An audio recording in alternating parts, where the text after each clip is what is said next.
Welcome back. Now, in an effort to promote family unity through a plate of food, cookbook author Sarah Graham has shared a new recipes in her new publication. The book is titled Good Plus Simple, over 140 easy and delicious recipes for the whole family.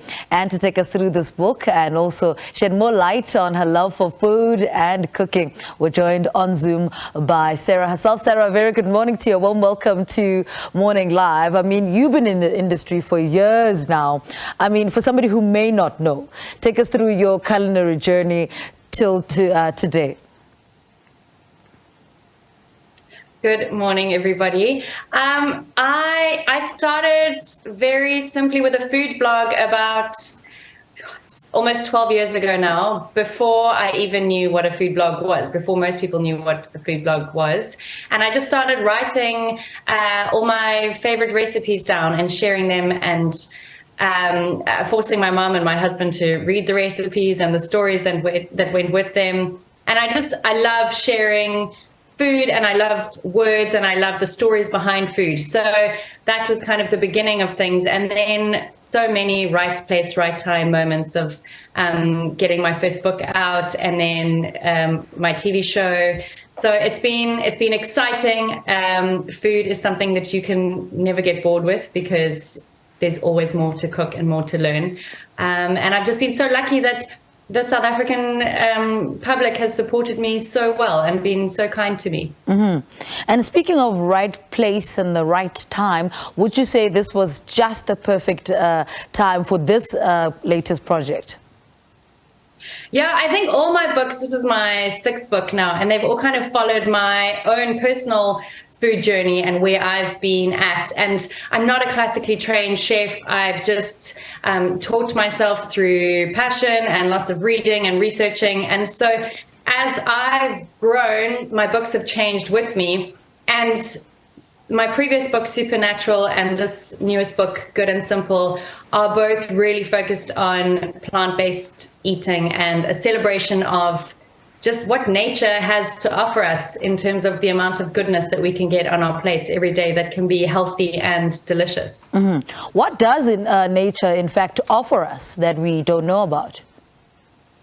I think just so much more than we can ever imagine. And that's how I was able to build on Supernatural so easily with this new book, and just the color and the goodness. And I think, you know, especially in countries like South Africa, where meat is such a big part of our diets, bringing in more plant-based goodness that is budget-friendly and so much better for our health and better for the environment.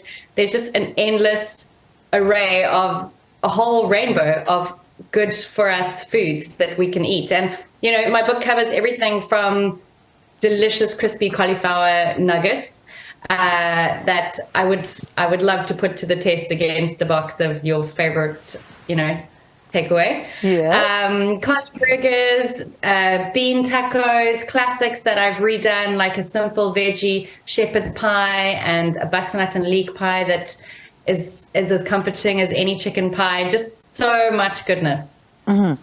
And why the decision to reimagine the classics, and what's been the response to it since you reimagined? I mean, I can imagine, I love cauliflower, but you know, it gets boring, you know, ever so often you don't even know what to do with it.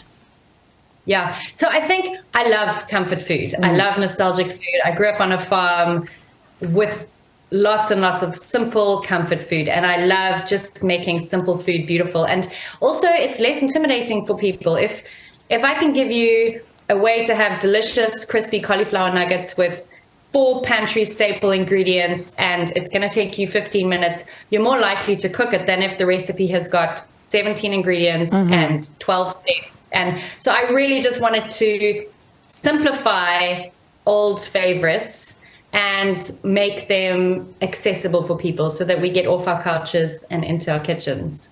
Now, take us through, we've just spoken a little bit about the cauliflower. Tell us a little bit about some of the other recipes that you share in the book. So there's all kinds of things like breakfast crumble bars that are delicious to make and have as an afternoon treat, but also to put in your lunchbox and have on the go. There's a veggie shepherd's pie, like I said. There's 3 ingredients, magical scones. We've got lots of nourish bowls, with lots of pantry staples, and some more off-the-wall ingredients like artichokes or sun-dried tomatoes, but showing you how to use those things in a few different ways. And I love sharing a cook once, eat twice mentality in my book, and showing people how to batch cook. And if you're going to make the effort to cook something, cook enough of it that you can have it for another meal another time. And the book also has flexitarian options for people who want to be able to include meat as part of the dish. Then where it's relevant, I've included tips on how people can do that easily, so that it really does cater for everybody. Mm-hmm. Is that where you include the different icons to indicate different dietary preferences?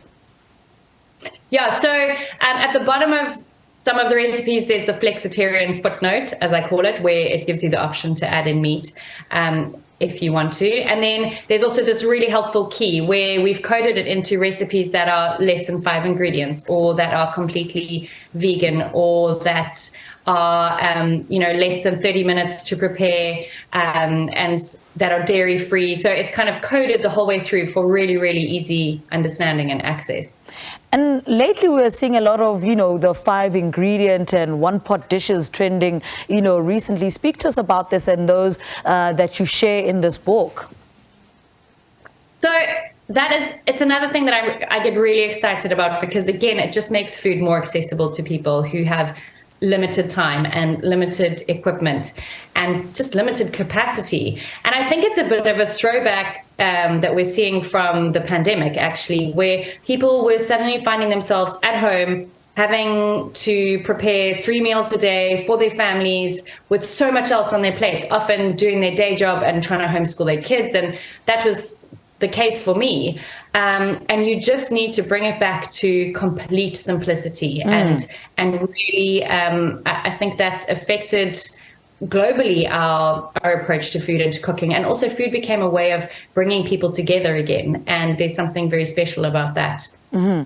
So it's Sunday. What are you making for lunch? Sims and I need, suggestions and inspiration of what to make this Sunday afternoon.